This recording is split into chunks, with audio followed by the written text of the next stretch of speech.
It was a shirt going around. Who did black people pray to before slavery? So basically saying like, we praying to Jesus. We wasn't doing this at first. What's really going on here? What did they take out?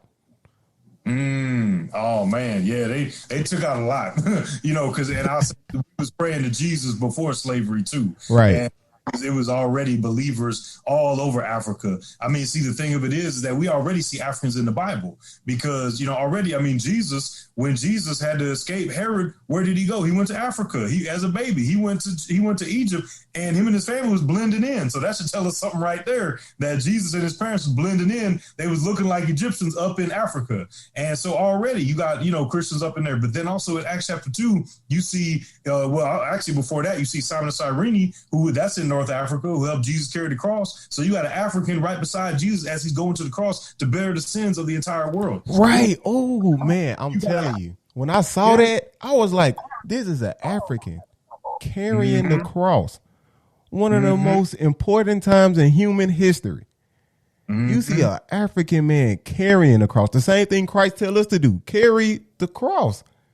I mean, dang. And we still get the same type of dogma, this the white man religion, which is just, oh my goodness.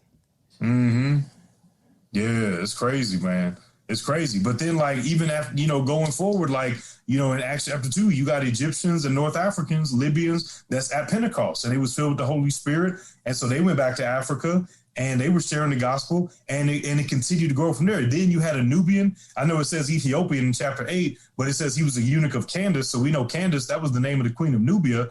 And, in Greek, Ethiopian just meant black person. And so, there wasn't no country called Ethiopia in the first century. And so we have a Nubian in chapter 8 of Acts who was filled with the Spirit, was baptized, he was a Christian, and he was a eunuch. He was in charge of the treasury of all of Nubia. And so this was a very, influential person, a very influential sub-Saharan African.